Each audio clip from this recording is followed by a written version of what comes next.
three, four.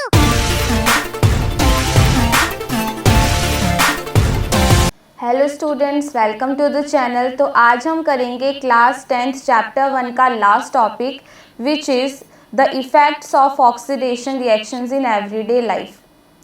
तो first effect क्या है? कोरोजन। लास्ट टॉपिक हमने रिडॉक्स रिएक्शंस किया था, उसमें ऑक्सीडेशन किया था। ऑक्सीडेशन क्या होता है? Addition of oxygen, right. जब भी कोई मेटल या फिर कोई और चीज़ ऑक्सीजन के साथ रिएक्ट करती है, प्रोडक्ट बनाती है, that is called oxidation. First है कोरोजन। कोरोजन से पहले इसमें आता है रस्टिंग। रस्टिंग ऑफ आयरन क्या होता है? Iron articles are shiny when new but get coated with a reddish brown powder when left for some time. This process is commonly known as rusting of iron.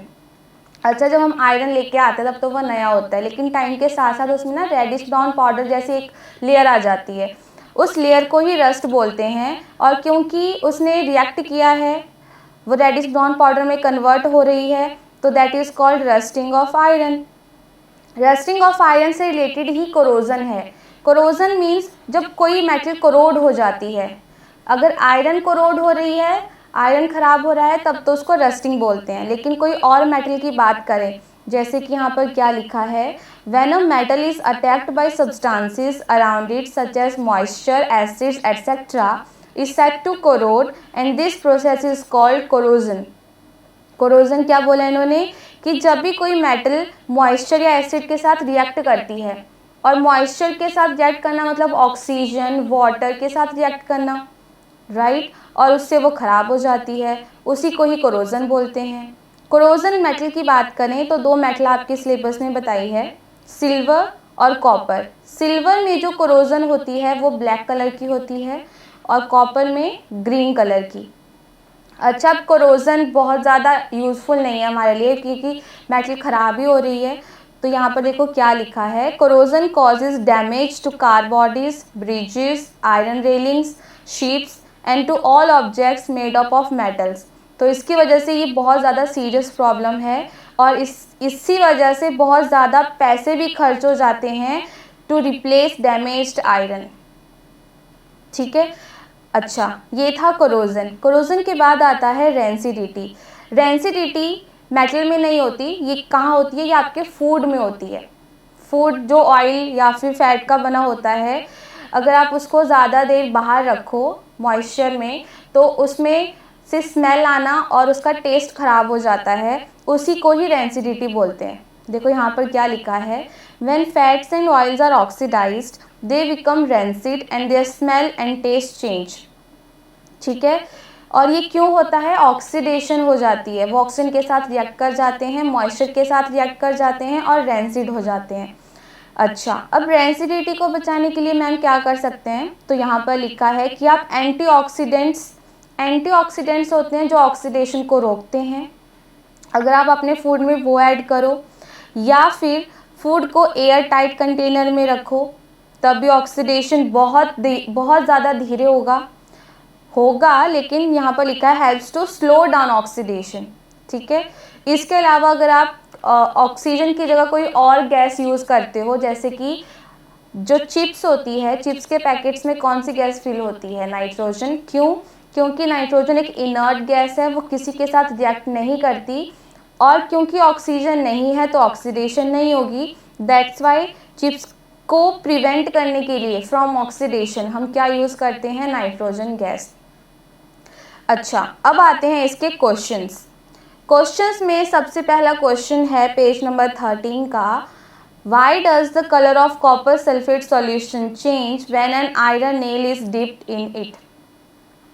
अच्छा, हमने ये activity करी थी, right, जिसमें copper sulphate में हमने iron nail डाली थी और कलर ब्लू से क्या हो गया था?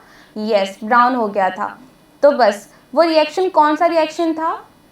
Displacement reaction, right.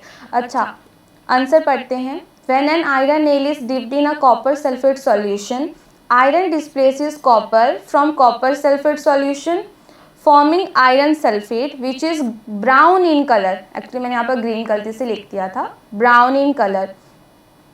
रिएक्शन क्या है? CuSO4 plus Fe gives, Fe ने कॉपर को डिस्प्लेस कर दिया। क्यों किया? बिकॉज Fe ज़्यादा रिएक्टिव है कॉपर से, तो उसने रिएक्ट कर दिया सल्फेट के साथ और क्या बना दिया? आयरन सल्फेट, और कॉपर एज इट इज़ निकल गया। इसी वजह से जो कलर है वो चेंज हुआ, ब्लू से क्या हो गया? ब्राउन हो गया।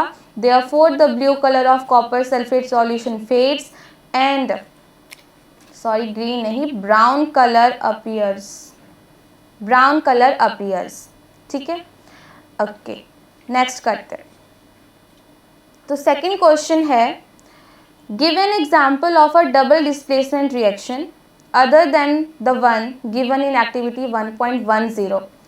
मतलब आपको डबल डिस्प्लेसमेंट रिएक्शन एक तो बुक में दिया है, उसके अलावा कोई और बताना है, तो वो कौन सा है? आप ये लिख सकते हो, सोडियम कार्बोनेट कैल्शियम क्लोराइड के साथ रिएक्ट करता है और बना देता है कैल्शियम कार्बोनेट और सोडियम क्लोराइड। यहाँ पर कैसे हुआ डबल डिस्प्लेसमेंट रिएक्शन? क्या होता है double displacement reaction? Means exchange of ions. तो सोडियम के आयंस ने क्लोरीन के साथ बॉन्ड बनाया, मतलब कैल्शियम और सोडियम के आयन के बीच में एक्सचेंज हुआ। ठीक है, और क्लोरीन के साथ बॉन्ड बनाने से वो क्या बन गया? Sodium chloride. और कैल्शियम ने कार्बोनेट के साथ बॉन्ड बना दिया और बना दिया कैल्शियम कार्बोनेट।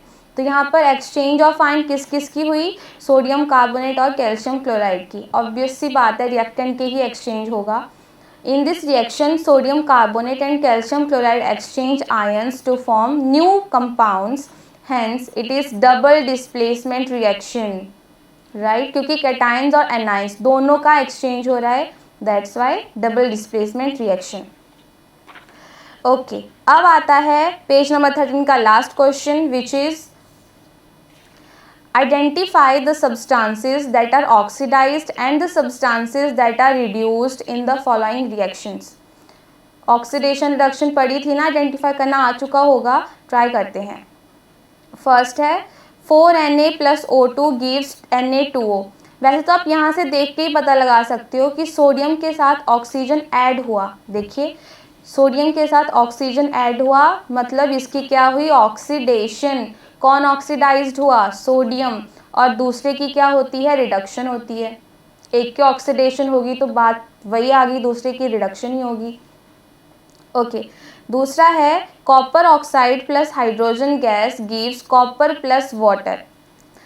यहाँ पर देखो, कॉपर के साथ ऑक्सीजन लगा था, लेकिन अब ऑक्सीजन रिमूव हो गया। Removal of oxygen is reduction. तो यहाँ पर कौन रिड्यूस हुआ? Copper oxide. और कौन ऑक्सीडाइज्ड हुआ? हाइड्रोजन। देखो, हाइड्रोजन के साथ ऑक्सीजन ऐड हो गया, तो इसमें हुई ऑक्सीडेशन और इसमें हुई रिडक्शन। तो ये थे आपके क्वेश्चन नंबर 3 तक के इस टॉपिक के क्वेश्चन। अब हम करते हैं एक्सरसाइज। एक्सरसाइज का फर्स्ट क्वेश्चन क्या बोलता है? Which of the statements about the reaction below are incorrect. आपको करेक्ट नहीं पूछा है, इनकरेक्ट पूछा है, तो पहले करेक्ट ढूंढ लो, जो रह गया वो इनकरेक्ट है। रिएक्शन क्या है? PbO plus C gives 2Pb plus CO2। अब यहाँ पर इन्होंने ऑप्शन दिए हैं, lead is getting reduced, carbon dioxide is getting oxidised, carbon is getting oxidised, lead oxide is getting reduced. Options देख के पता चल रहा है कि रिडॉक्स रिएक्शन के बारे में ही पूछा है। अच्छा, देखते हैं, ये तो हम मैम ऐसे आइडेंटिफाई कर लेंगे। देखो, लेड ऑक्साइड है, बाद में ऑक्सीजन नहीं रही, मतलब लेड ऑक्साइड क्या हुआ? रिड्यूस हुआ। तो कहाँ है lead oxide reduced? D option, ये सही है, डी तो सही है। कार्बन इज गेटिंग ऑक्सीडाइज्ड, क्योंकि ऑक्सीजन इसके साथ ऐड हुआ, तो ऑक्सीडेशन कार्बन की हुई, सी भी सही है। तो 2 सही है और 2 गलत है। हमें इनकरेक्ट पता करने को बोला है, मतलब ए और बी। तो देखो ऑप्शन में ए और बी कहाँ है? यस, फर्स्ट में है। This is A and B. Okay, दूसरा Fe2O3 plus 2Al gives Al2O3 plus 2Fe. The above reaction is an example of a combination reaction, double displacement reaction, decomposition reaction, displacement reaction.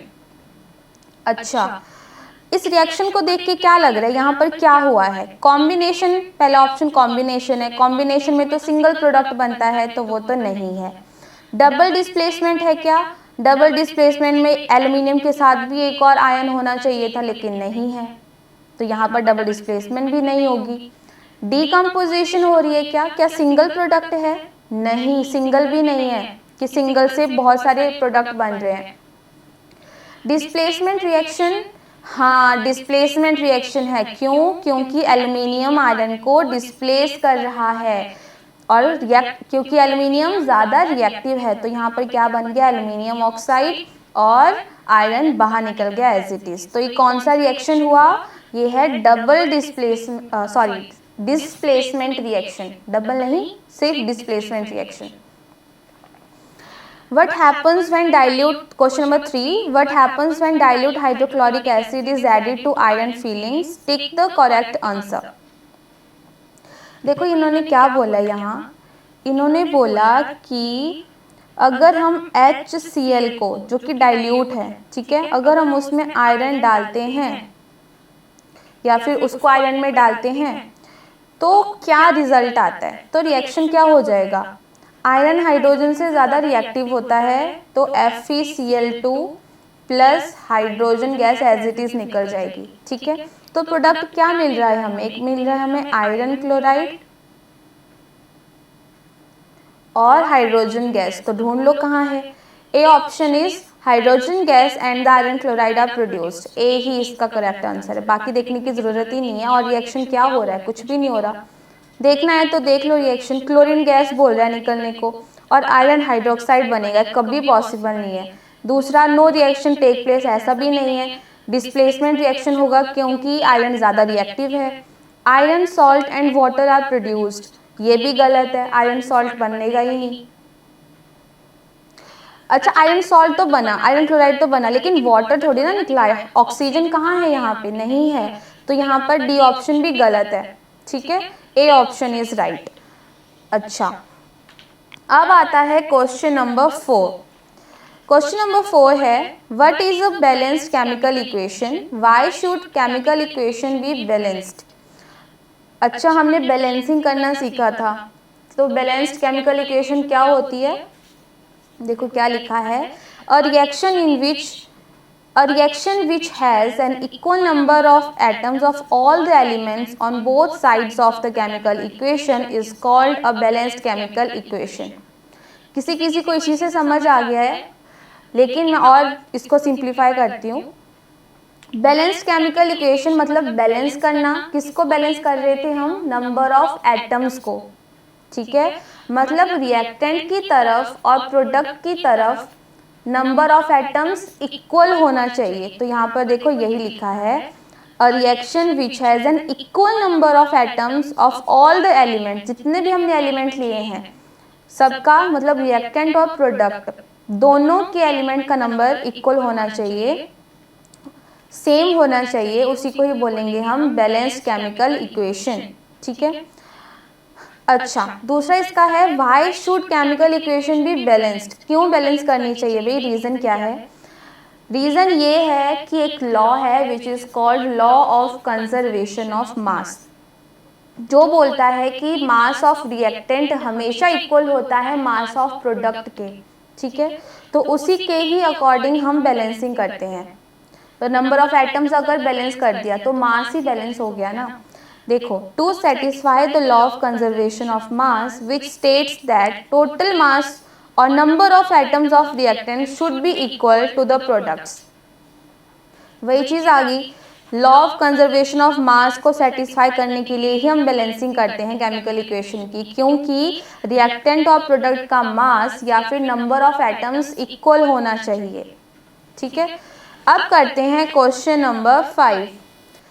5 क्या है? Translate the following statements into chemical equations and then balance them. मतलब जितनी भी statements दी हैं पहले उसकी chemical equation बनाओ और उसके बाद उसको बैलेंस करो, ठीक है। अच्छा, करते हैं। फर्स्ट है, hydrogen gas combines with nitrogen to form ammonia. तो hydrogen gas means H2 combines with nitrogen which is gas which is N2 form या फिर गिव्स अमोनिया NH3। इक्वेशन तो लिख ली। अच्छा, इसके लिए फॉर्मूलाज आने चाहिए, ठीक है। हाइड्रोजन हमेशा डायटोमिक फॉर्म में निकलती है। जितनी भी गैसेस हैं एक्सेप्ट इनर्ट गैसेस या नोबल गैसेस जो कि लास्ट पीरियड में होती है, लास्ट ग्रुप में होती है, लास्ट ग्रुप में होती है, ठीक है, उनके अलावा जितनी भी गैसेस हैं उनको डायटोमिक फॉर्म में रिप्रेजेंट करते हैं, ठीक है। तो करते हैं बैलेंसिंग। हाइड्रोजन 2 हाइड्रोजन 3 नहीं बैलेंस, हाइड्रोजन तो बैलेंस नहीं है। नाइट्रोजन देखते हैं, नाइट्रोजन 2 नाइट्रोजन 1। पहले नाइट्रोजन को बैलेंस करेंगे। नाइट्रोजन हो गया 2। अब देखो जरा, नाइट्रोजन बैलेंस हो गया, हाइड्रोजन बैलेंस हुआ नहीं। 2 3 जा 6 हो गए हाइड्रोजन, तो यहाँ पर 3 लगा दो, बैलेंस हो गया, इजी था। नेक्स्ट करते हैं। Hydrogen sulphide gas burns in air to give water and sulphur dioxide. Hydrogen sulphide H2S burns in air, और एयर बर्न्स इन एयर का मतलब है ऑक्सीजन के साथ रिएक्ट करके, बिकॉज ऑक्सीजन कंबस्टिबल गैस है ना। O2 gives water H2O and sulphur dioxide SO2। चलिए अब इसको बैलेंस करते हैं। पहले हम सल्फर को देखेंगे, उसके बाद हाइड्रोजन, उसके बाद ऑक्सीजन। मैंने आपको बताया था हमेशा सेकंड लास्ट हाइड्रोजन और लास्ट में ऑक्सीजन को बैलेंस करना है, नहीं तो आपकी बैलेंसिंग गड़बड़ हो जाएगी। तो सल्फर देखते हैं, सल्फर 1 सल्फर 1, ये तो क्लियर है। अब हाइड्रोजन देखते हैं, हाइड्रोजन 2 हाइड्रोजन 2, ये भी बैलेंस्ड है। ऑक्सीजन 2 ऑक्सीजन 3, यहाँ पर 3 हो गया ऑक्सीजन। तो हम क्या करते हैं, यहाँ पर 3 की जगह उसको इवन बनाते हैं, 4 कर देते हैं। तो फिर यहाँ पर अगर मैं लगाऊंगी तो एक सेकेंड, अभी यहाँ नहीं लगाते। ऑक्सीजन के लिए हमने यहाँ पर तो लगा दिया, ठीक है। अब ऑक्सीजन हो गए 4, लेकिन पहले देखो हाइड्रोजन बैलेंस हुआ या नहीं। हाइड्रोजन कितने हो गए 4, यहाँ पर मतलब हमें 2 लगाना पड़ेगा। अगर हमने यहाँ 2 लगा दिया तो सल्फर भी 2 हो गए, तो यहाँ पर 2 लगाना पड़ेगा। अब देखते हैं, अच्छा अभी बैलेंस नहीं किया, ऑक्सीजन बैलेंस नहीं किया अभी, ठीक है। ये है हाइड्रोजन 4 बैलेंस्ड, सल्फर 2 बैलेंस्ड। अब ऑक्सीजन चेक करो, ऑक्सीजन 2 और ऑक्सीजन 4 5 6 हो गए, तो यहाँ पर 3 लगा दो, ठीक है। नंबर तो हमने लगाया, लेकिन ऑक्सीजन को उस टाइम काउंट मत करो, उसको सबसे लास्ट में ही काउंट करो। पहले और एटम्स का नंबर बैलेंस कर दो, वरना और ज़्यादा खिचड़ी पिचड़ी हो जाएगी, फिर अच्छा नहीं लगेगा ना, ये बैलेंस हो पाएगी। तो सिंपल तरीका क्या है, ऑक्सीजन को सबसे लास्ट में ही बैलेंस करना है। तो ये बन गया आपकी बैलेंस्ड केमिकल इक्वेशन। ओके, अब आता है सी। Barium chloride reacts with aluminium sulfate to give aluminium chloride and a precipitate of barium sulfate। अच्छा ये क्या बोल रहा है, बेरियम क्लोराइड है BaCl2 reacts with aluminium sulfate which is aluminium sulfate होता है Al2SO4 3 to give aluminium chloride AlCl3 and a precipitate of barium sulfate BaSO4। Barium sulphate is BaSO4। करते हैं बैलेंसिंग, स्टार्ट करते हैं। पहले बेरियम देखते हैं, बेरियम 1 बैलेंस्ड, क्लोरीन 2 क्लोरीन 3 अभी बैलेंस नहीं है। एल्यूमिनियम देखते हैं, एल्यूमिनियम 2 एल्यूमिनियम 1, पहले एल्यूमिनियम को 2 कर दो, जो पहले इजीली बैलेंस हो रहा है पहले वही बैलेंस करना है। एल्यूमिनियम 2 सल्फर 3 लगा दो, ऑक्सीजन 12 बैलेंस हो गया। बेरियम 3 हो गए, पर अब इधर बेरियम यहाँ पर 3 लगा दो। क्लोरीन कितना हो गया 3 2 जा 6, अब भी ये पूरी बैलेंस होगी।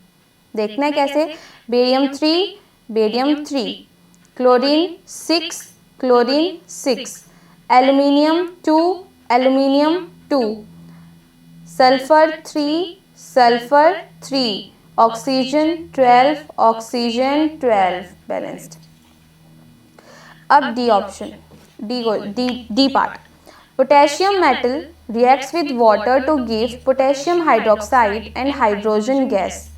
Potassium metal K plus reacts with water H2O gives potassium hydroxide KOH potassium hydroxide and hydrogen gas H2.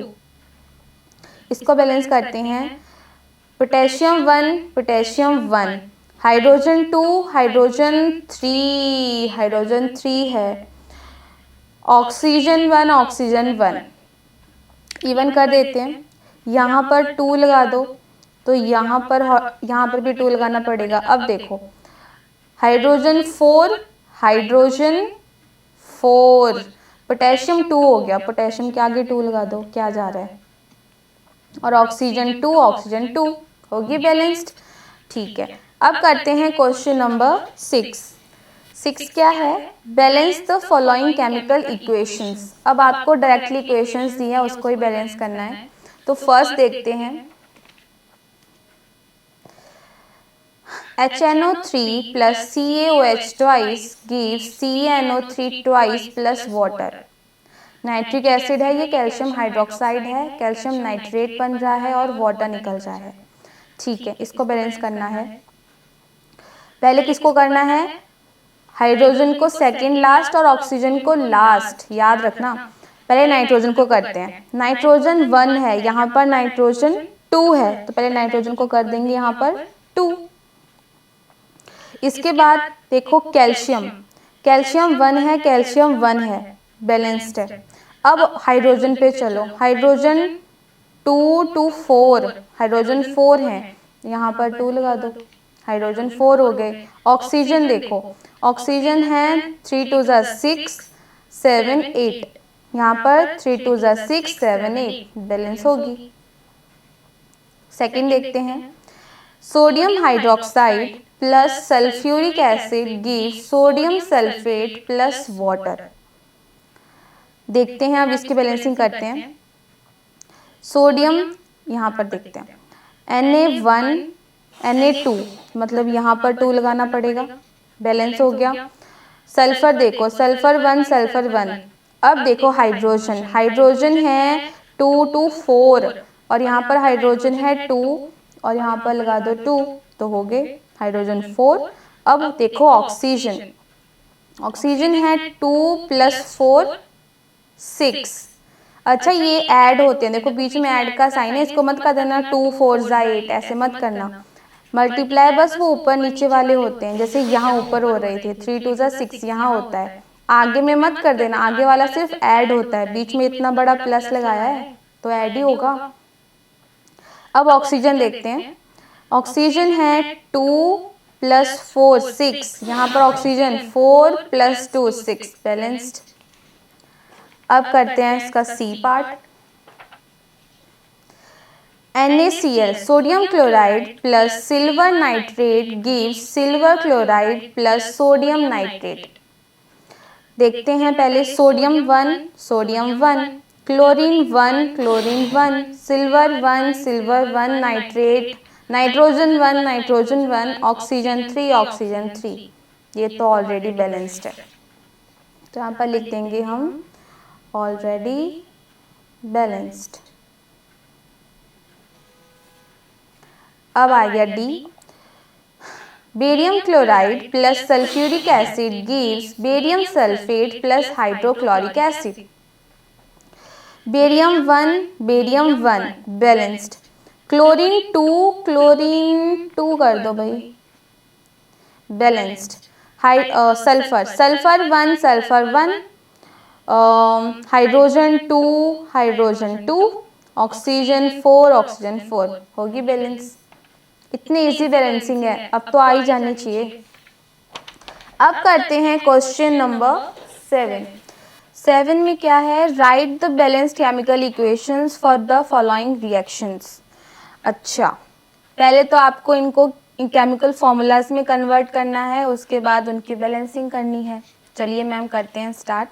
First, calcium hydroxide क्या होता है, CaOH twice, carbon dioxide is CO2 gives calcium carbonate CaCO3 और water H2O। देखो formulas तो आपको याद करने पड़ेंगे क्योंकि ऐसे तो नहीं होने वाला। अगर आप चाहते हो कि आपको फॉर्मूलाज समझ आए तो एक वीडियो है मैं डाल दूंगी, बस वहाँ से सीख लेना, ठीक है। बहुत इजी होता है फॉर्मूला बनाना, उसके लिए बस वैलेंसी आनी चाहिए। ओके, करते हैं स्टार्ट इसकी बैलेंसिंग। तो पहला है कैल्शियम 1 कैल्शियम 1, फिर है कार्बन 1 कार्बन 1, फिर है ऑक्सीजन 2 + 2 4, ऑक्सीजन 3 और एक 4, हाइड्रोजन 2 हाइड्रोजन 2। अरे ये तो बैलेंस्ड ही था, इसको तो बैलेंस ही करने की ज़रूरत ही नहीं है, ऑलरेडी बैलेंस्ड है ये तो। नंबर ऑफ आइटम्स काउंट कर लो। अच्छा, ज़बरदस्ती बैलेंस करने मत लग जाना, अगर कोई इक्वेशन बैलेंस्ड है तो उसको वैसे ही छोड़ दो, वो बस चेक करने के लिए है कि आपको पता भी चल रहा है या नहीं, या लिखने पे लगे हो। ओके, अब आता है इसका B. Zinc Zn plus silver nitrate AgNO3 gives zinc nitrate ZnNO32 plus silver 2Ag। Oh sorry 2Ag नहीं, यहाँ पर Ag होगा, सिर्फ Ag, सिल्वर इज Ag। अच्छा, बैलेंसिंग करते हैं। जिंक 1 सिल्वर 1 सिल्वर 1, नाइट्रोजन 2, यहाँ पर नाइट्रोजन 1 है तो यहाँ पर कर देंगे 2। अब नाइट्रोजन 2 हो गई, ऑक्सीजन को सबसे लास्ट में करना है। अब हमने नंबर लगाया, वापस से चेक करो जहाँ लगाया, यहाँ पर सिल्वर 2 हो गए तो यहाँ पर भी सिल्वर को 2 करना पड़ेगा। जिंक 1 ठीक है। अब चलते हैं ऑक्सीजन के ऊपर। ऑक्सीजन है 3 2 6 और ये 3 2 6 होगी balanced. C part, aluminium Al plus copper chloride CuCl2 gives aluminium chloride AlCl3 plus copper Cu। Balance कैसे करेंगे? Aluminium 1 balanced, copper 1 balanced, chlorine 2 chlorine 3 है इधर, इसको बैलेंस करना पड़ेगा। तो अगर मैंने इसको कर दिया 3 2 6 कर दिया और यहाँ पर 3 लगा दिया, अब देखो क्लोरीन 3 2 6 3 2 6, लेकिन अब कॉपर कितने हो गए? कॉपर हो गए 3 और एल्यूमिनियम कितने हो गए? 2। देखो होगी बैलेंस्ड। हमेशा रीचेक करना है, लगाने के बाद छोड़ना नहीं है कि होगी बैलेंस, कई बार नहीं होती है। एक बार रीचेक करो फिर से सबको कि कौन कौन कितना कितना है, ठीक है। अब चलते हैं लास्ट इसके डी पे। डी है barium chloride is BaCl2 plus potassium sulphate K2SO4 gives barium sulphate BaSO4 plus potassium chloride KCl। Balance करते हैं। Barium 1 chlorine 2 potassium 2 sulphur 1 oxygen 4 balance हो चुकी है, होगी बैलेंस। बस इसमें इतना ही था। अब करते हैं क्वेश्चन नंबर 8 क्या है? Right the balanced chemical equation for the following and identify the type of reaction in each case. ठीक है, हमें पहले तो इनके केमिकल फॉर्मूलाज में लिखना है इनको, उसके बाद उनको बैलेंस करना है, उसके बाद हमें बताना है कि कौन से टाइप का रिएक्शन है। 3 काम एक ही क्वेश्चन में। चलो फिर करते हैं। फर्स्ट है potassium bromide which is KBr plus barium iodide BaI2 gives potassium iodide Ki plus barium bromide BaBr2। देखो फॉर्मूला बनाना सीखना है तो वो वीडियो देख लेना। अच्छा, अब करते हैं इसको बैलेंस। यहाँ पर पोटेशियम है 1 ये तो बैलेंस्ड है। ब्रोमीन है 1 ब्रोमीन है 2 तो यहाँ पर 2 लगा दो भाई। अब देखो ज़रा पोटेशियम 2 होने चाहिए इधर भी, तो यहाँ पर भी 2 लगा दो। तो पोटेशियम और ब्रोमीन तो बैलेंस हो गए। अब करते हैं बेरियम की बात। बेरियम 1 आयोडीन 2 होगी बैलेंस्ड। अब यहाँ पर देखो टाइप ऑफ रिएक्शन कौन सा है। वैसे तो आपने आंसर देख लिया होगा, डबल डिस्प्लेसमेंट रिएक्शन लिखा है। डबल डिस्प्लेसमेंट कैसे है? एक्सचेंज ऑफ आयन्स हो रहा है, पोटेशियम आयोडीन के साथ बना रहा है पोटेशियम आयोडाइड, और ब्रोमीन बेरियम के साथ बेरियम ब्रोमाइड बना रहा है। ठीक है, क्लियर हो गया। एक कैटायन है, एक एनायन है, एक्सचेंज ऑफ आयन्स हुआ, that's why double displacement reaction. So easy. अच्छा, इसका करते हैं बी पार्ट। बी में है zinc carbonate gives zinc oxide plus carbon dioxide. Zinc carbonate है ZnCO3, जिंक ऑक्साइड ZnO, और कार्बन डाइऑक्साइड सबको पता ही है CO2। करते हैं इसकी balancing. Zinc 1 carbon 1 oxygen 3 oxygen 2 + 1 3। ये तो बैलेंस्ड ही है, ऑलरेडी बैलेंस्ड। इसको क्या बैलेंस करेंगे मैम? बैलेंस्ड। अब ये कौन सा रिएक्शन है? अब नीचे देखने से पहले ऊपर एक बार चेक कर लिया करो। डिकम्पोजिशन रिएक्शन है, लेकिन कैसे है? यहाँ पर एक सिंगल रिएक्टेंट है और रिएक्टेंट प्रोडक्ट्स में डिकम्पोज हो रहा है। बस क्लियर ही बात है, डिकम्पोजिशन रिएक्शन ही होगा। Okay, C. Hydrogen plus chlorine H2 + Cl2 gives hydrogen chloride HCl। ये सबसे इजी है। देखो, हाइड्रोजन 2 क्लोरीन 2, हाइड्रोजन 2 यहाँ पर है, यहाँ पर 2 करने के लिए 2 लगा दो, क्लोरीन 2 और क्लोरीन 2। बोला था ना इजी है, ये तो ऐसे ही हो गया। ऐसे छोटी छोटी इक्वेशन ना एकदम हो जाती है, इनमें कुछ इतना नहीं होता करने को। अच्छा, कौन सा रिएक्शन है भाई? कॉम्बिनेशन तो पढ़ लिया होगा आपने, लेकिन कैसे कॉम्बिनेशन? क्योंकि दो रिएक्टेंट कंबाइन करके एक सिंगल प्रोडक्ट बना रहे हैं। अच्छा, सिंगल प्रोडक्ट के साथ क्या हीट निकल सकती है? निकल सकती है, क्योंकि कॉम्बिनेशन रिएक्शन कुछ क्या बोले, बहुत ज़्यादा कॉम्बिनेशन रिएक्शन ऐसे होते हैं जिनमें हीट निकलती है, मींस वो एक्सोथर्मिक भी होते हैं, पर ये वो नहीं है, इसमें नहीं निकली। ठीक है, अब करते हैं इसका D. Magnesium Mg plus hydrochloric acid plus HCl gives magnesium chloride MgCl2 plus hydrogen H2। करते हैं इसको बैलेंस। Magnesium 1 hydrogen 1। अच्छा, पहले हाइड्रोजन को सेकंड, क्योंकि इसमें ऑक्सीजन नहीं है तो इसको सबसे लास्ट में करेंगे। क्लोरीन 1 क्लोरीन 2, मतलब यहाँ पर 2 लगाना पड़ेगा। अब हाइड्रोजन कितना हो गया? 2, हाइड्रोजन 2। बैलेंसिंग होगी। कितना इजी है ना। अब तो बैलेंसिंग टिप्स पे होनी चाहिए। अच्छा, ये डिस्प्लेसमेंट रिएक्शन तो है, लेकिन कैसे है? यहाँ पर देखो, मैग्नीशियम ने क्लोरीन के साथ बॉन्ड बना दिया, मतलब हाइड्रोजन का डिस्प्लेस कर दिया, उसकी प्लेस को अपनी प्लेस बना दिया, और हाइड्रोजन बेचारा अलग निकल गया। देखो, क्योंकि इसने दूसरे को डिस्प्लेस किया, दैट्स वाई ये कौन सा रिएक्शन हुआ? Displacement reaction. ऐसे आइडेंटिफाई करना आना चाहिए। अब करते हैं क्वेश्चन नंबर 9 क्या है? What does one mean by exothermic and endothermic reactions? Give examples. Okay, exothermic और एंडोथर्मिक रिएक्शंस क्या होते हैं? अरे इतना इजी है, इतना तो याद हो ही गया होगा।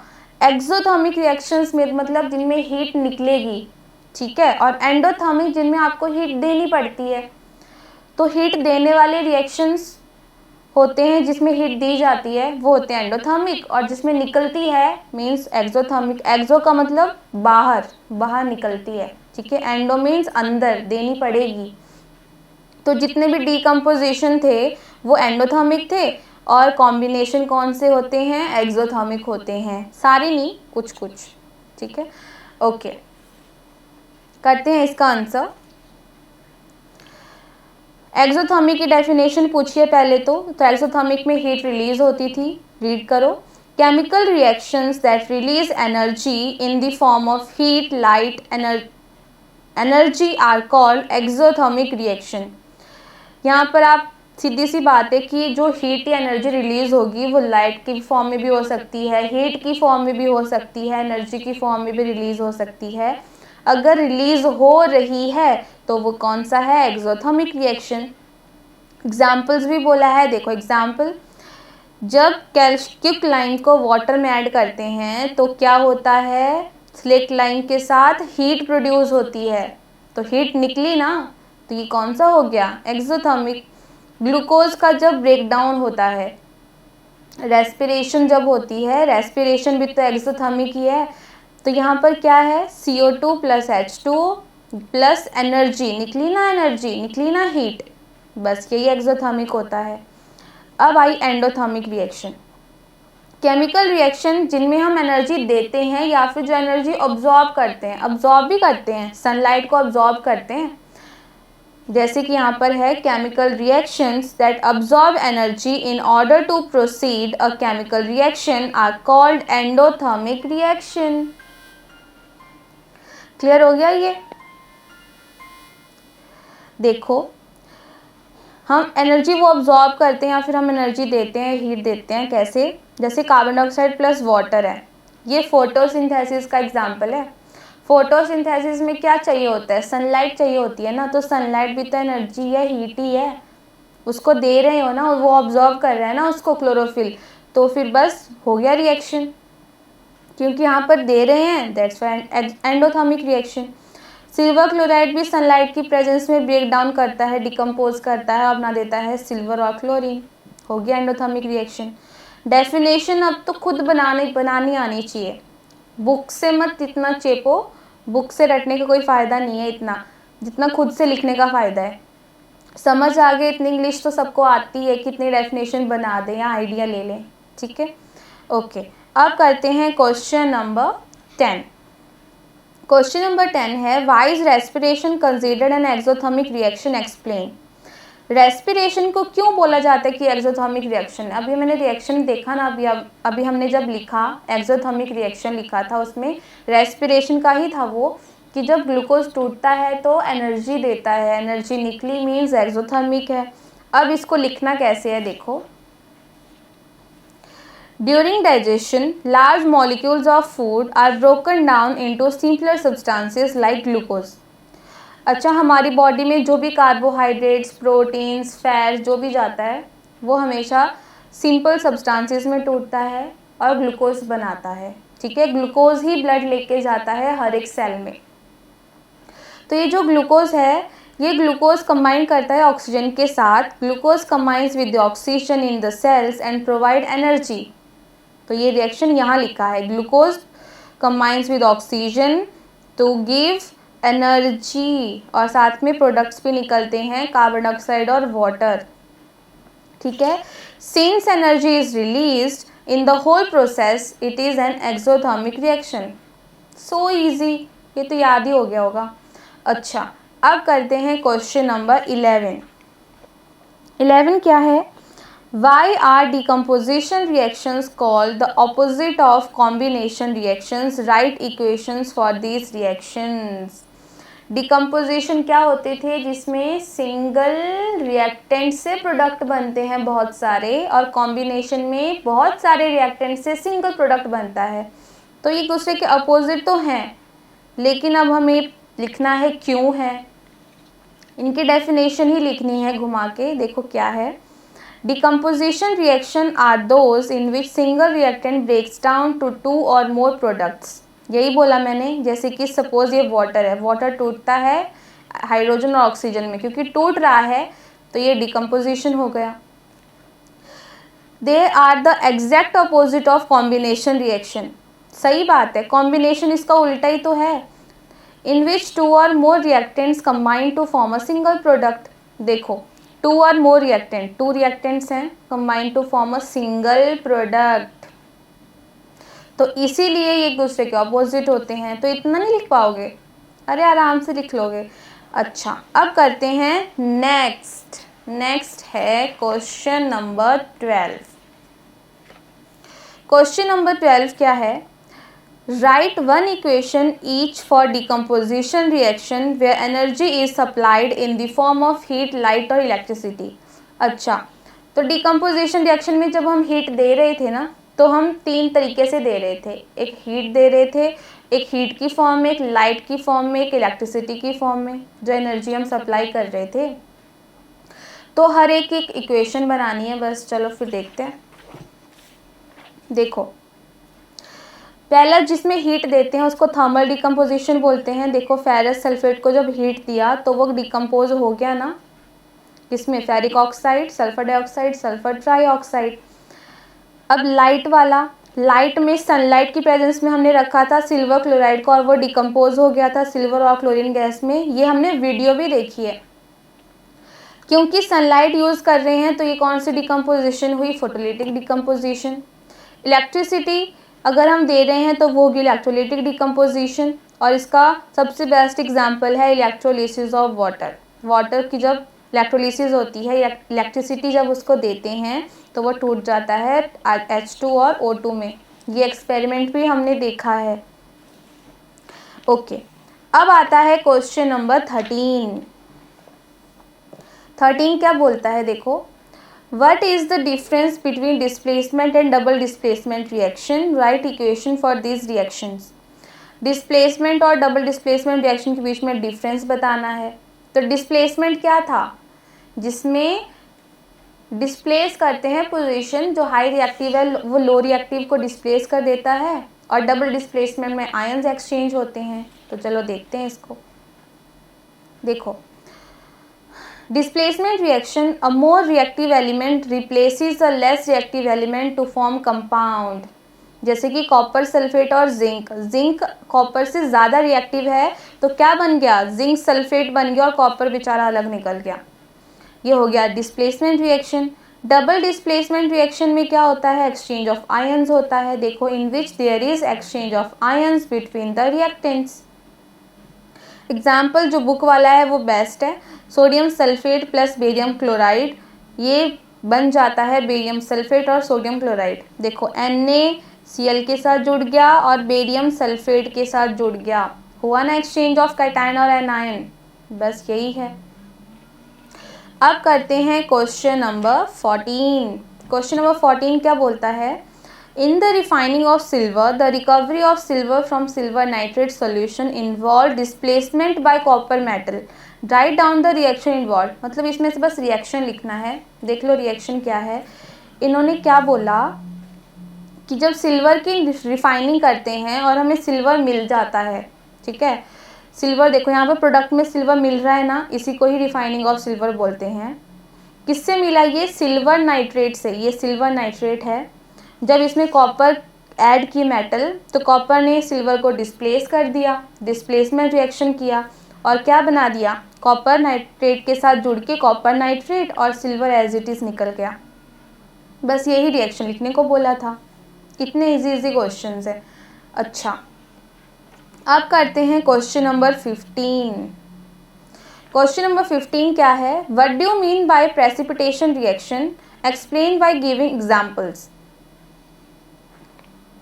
प्रेसिपिटेशन रिएक्शन जिसमें इनसॉल्युबल सॉलिड पार्टिकल्स बन रहे थे, हमने ये किसमें, कौन से रिएक्शन में देखा है? डबल डिस्प्लेसमेंट में ही देखा है। ठीक है, देखो पहले तो डेफिनेशन याद होनी चाहिए। A reaction in which insoluble solid या फिर जिसको प्रेसिपिटेट बोलते हैं is formed is called a precipitation reaction. Example चलते हैं, जैसे सोडियम कार्बोनेट और कैल्शियम क्लोराइड। एक्चुअली ये लैब्स में किए हुए एक्सपेरिमेंट्स हैं तो आपको ये डायरेक्टली लर्न करने पड़ेंगे। आप चाहे तो इसकी वीडियोस देख लेना कैसे प्रेसिपिटेट बनते हैं, कौन सा कलर के बनते हैं। जैसे कि यहाँ पर सोडियम क्लोरीन के साथ जुड़ गया सोडियम क्लोराइड और कैल्शियम कार्बोनेट बना। इसमें कैल्शियम कार्बोनेट आपका प्रेसिपिटेट है। इसमें आपका सोडियम सल्फेट, ये बुक वाला एग्जाम्पल है, सोडियम सल्फेट और बेरियम क्लोराइड रिएक्ट करे, एक्सचेंज ऑफ आयन हुआ, डबल डिस्प्लेसमेंट हुआ और ये क्या बन गया? Barium sulphate plus sodium chloride. इसमें बेरियम सल्फेट के प्रेसिपिटेट बनते हैं। ठीक है, रिएक्शन याद कर लेना क्योंकि ये रिएक्शन पूछे जाते हैं या फिर आपको MCQ की फॉर्म में भी आ सकता है। ठीक है, ओके, अब करते हैं क्वेश्चन नंबर 16। क्वेश्चन नंबर 16 क्या है? Explain the following in terms of gain और loss of oxygen with 2 examples each, oxidation और रिडक्शन। अच्छा ठीक है, ऑक्सीडेशन और रिडक्शन को एक्सप्लेन करना है, लेकिन ऑक्सीजन के ही टर्म में कि कौन लूज़ करता है कौन गेन करता है। तो ये तो मैम हमें पता ही है। ऑक्सीडेशन क्या होती है, जिसमें ऑक्सीजन को गेन किया जाता है, और रिडक्शन में ऑक्सीजन को लॉस किया जाता है। एग्जाम्पल से देखते हैं। पहला है ऑक्सीडेशन। ऑक्सीडेशन क्या होता है, the gain of oxygen is oxidation. कैसे हुई oxidation, CO2 plus H2 gives CO plus H2O। यहाँ पर हाइड्रोजन के साथ ऑक्सीजन जुड़ गया, ठीक है, तो हाइड्रोजन की क्या हो गई, ऑक्सीडेशन। सीधी सी बात है, क्योंकि हमें सिर्फ ऑक्सीडेशन बतानी है तो हम उसी पे फोकस करेंगे। दूसरा है कॉपर प्लस ऑक्सीजन, तो ये होगी ऑक्सीडेशन, बन गया कॉपर ऑक्साइड।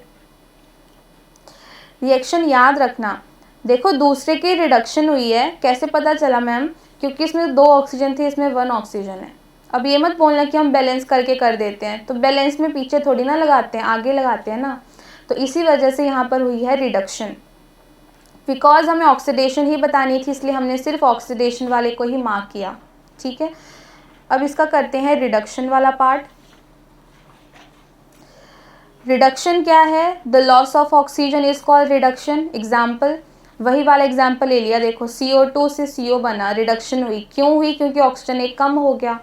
दूसरे की क्या हुई, ऑक्सीडेशन हुई, गुड, ओके। इसमें क्या हुआ, कॉपर ऑक्साइड से कॉपर बन गया, ऑक्सीजन रिमूव होगी, रिमूवल ऑफ ऑक्सीजन या लॉस ऑफ ऑक्सीजन क्या होता है, रिडक्शन, और यहाँ पर ऑक्सीडेशन हुई होगी। क्लियर है, बिकॉज हमें रिडक्शन ही बताना है तो हम एक पर ही मार्क करेंगे, दूसरे पर क्यों, करना चाहो तो कर दो, उसमें कोई दिक्कत नहीं है। ओके, अब करते हैं नेक्स्ट क्वेश्चन, क्वेश्चन नंबर 17 क्या है, अ shiny brown coloured element X on heating in air becomes black in colour, name the element X and the black coloured compound formed. क्या बोल रहा है कि एक शाइनी ब्राउन कलर का एलिमेंट है, जब उसको हीट किया जाता है तो वो ब्लैक हो जाता है अब वो एलिमेंट कौन सा है, तो बुक में बस एक ही एक्सपेरिमेंट था जिससे ब्राउन से ब्लैक हो रहा था, हमने वो वीडियो भी देखी है और एक्टिविटी करी है हमने। यार ये रिडॉक्स रिएक्शन में ही है, देखो X इज कॉपर की तो रिडॉक्स रिएक्शन करा था, कॉपर की तो ऑक्सीडेशन हुई थी। जब कॉपर को हीट किया था, ऑक्सीजन के साथ रिएक्ट करके हीट किया था, तो किस में कन्वर्ट हो गया था, कॉपर ऑक्साइड में। यही तो पूछा है, अ shiny brown coloured element X कौन सा हो गया, कॉपर, जिसको हीट किया और वो कैसा हो गया, ब्लैक कलर का हो गया। यहाँ पर बोला है name the element X is copper and the black colored compound formed. The black colored compound formed is copper oxide. Very important reaction, याद रखना, ये स्टार मार्क कर दो इसको। और ऐसे क्वेश्चन पूछने की ज़्यादा प्रोबेबिलिटी है, बिकॉज X वाले ऐसे पूछे जाते हैं, फाइंड द कौन सा एलिमेंट है, किसके साथ रिएक्ट किया, वो रिएक्शन भी देंगे और क्या बना, ऐसे। इसलिए रिएक्शन जितने भी है ना केमिकल रिएक्शन वाले चैप्टर में, सारे याद कर लेना अच्छे से, क्योंकि बुक से बाहर कुछ नहीं आएगा, ठीक है। ओके, अब करते हैं क्वेश्चन नंबर 18 क्या है, why do we apply paint on iron articles. Iron articles के ऊपर, आयरन के ऊपर पेंट क्यों किया जाता है, ताकि रस्टिंग ना हो, सीधी सी बात है। नहीं तो वो मॉइस्चर के साथ, एसिड के साथ, ऑक्सीजन के साथ रिएक्ट करके क्या बना देगा, रस्टिंग हो जाएगी, रस्ट बन जाएगी। देखो इसलिए पेंट किया जाता है। Iron articles are painted because it prevents them from rusting. When painted the contact of iron articles from moisture and air is cut off, hence rusting is prevented. Simple सी बात है, रस्टिंग को रोकने के लिए ही पेंट किया जाता है, ठीक है। ओके, इसके बाद आता है क्वेश्चन नंबर 19, इसको याद कर लो अच्छे से। क्वेश्चन नंबर 19 क्या है, oil and fat containing food items are flushed with nitrogen why. ये हमने आज ही किया।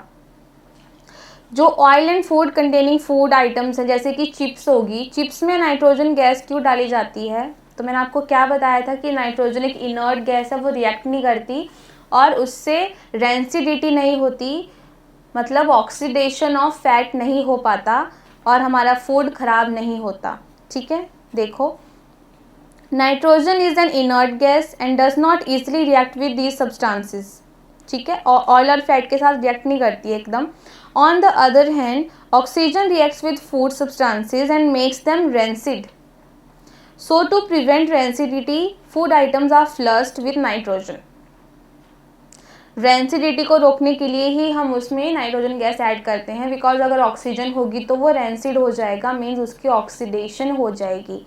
ठीक है, अब करते हैं इसका last question which is 20, question number 20। Explain the following terms with one example each. Explain करना है और एक एग्जाम्पल देना है। चलो जी ट्राई करते हैं। फर्स्ट है corrosion.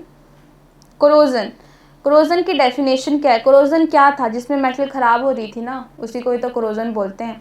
It is defined as a process where materials usually metals deteriorate as a result of chemical reactions with air, moisture, chemicals etcetera. Metal ख़राब होती है, क्यों होती है? क्योंकि मॉइस्चर के साथ या एयर के साथ या कुछ और भी केमिकल रिएक्शंस होते हैं जिसकी वजह से वो ख़राब होती है। ठीक है, और कोरोजन हो गई मतलब खर्चा और बढ़ गया। तो बस इसीलिए कोरोजन को रोकने के लिए हम क्या कर रहे थे? पेंट कर रहे थे। रस्टिंग को रोकने के लिए पेंट किया जाता है, कोरोजन के लिए भी आप बहुत सारी चीज़ें कर सकते हो। तो यहाँ पर कोरोजन की डेफिनेशन यही बन गई, that a process where materials usually metals deteriorate. कैसे डिटेरियोरेट करती हैं? As a result of chemical reactions with air, moisture, chemicals etcetera. ठीक है, एग्जाम्पल इसका, कोरोजन का एग्जाम्पल ये याद रखना इंपॉर्टेंट है, और इसमें भी ये रस्ट का फॉर्मूला बहुत इंपॉर्टेंट है। देखो आयरन ऑक्सीजन के साथ और वाटर के साथ रिएक्ट किया, ये मैम NH2O क्या है? NH2O मतलब आप कितने भी मॉलिक्यूल्स ले लो, अब एयर में कितने सारे मॉलिक्यूल्स होते हैं वाटर के, तो पता नहीं कितने रिएक्ट करके वो रस्ट बना रहे हैं, इनका कोई आइडिया नहीं होता। ये ज़्यादा कम कुछ भी हो सकते हैं, इसलिए यहाँ पर N नंबर लिखा जाता है। N is just a number of molecule of water.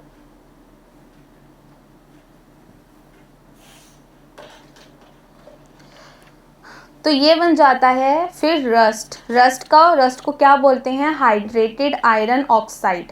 ठीक है, फॉर्मूला क्या है? Fe2O 3.NH2O। NH2O हमेशा ऐसे लिखा जाता है पीछे, क्योंकि इसको रीड किया जाता है as a water of crystallisation.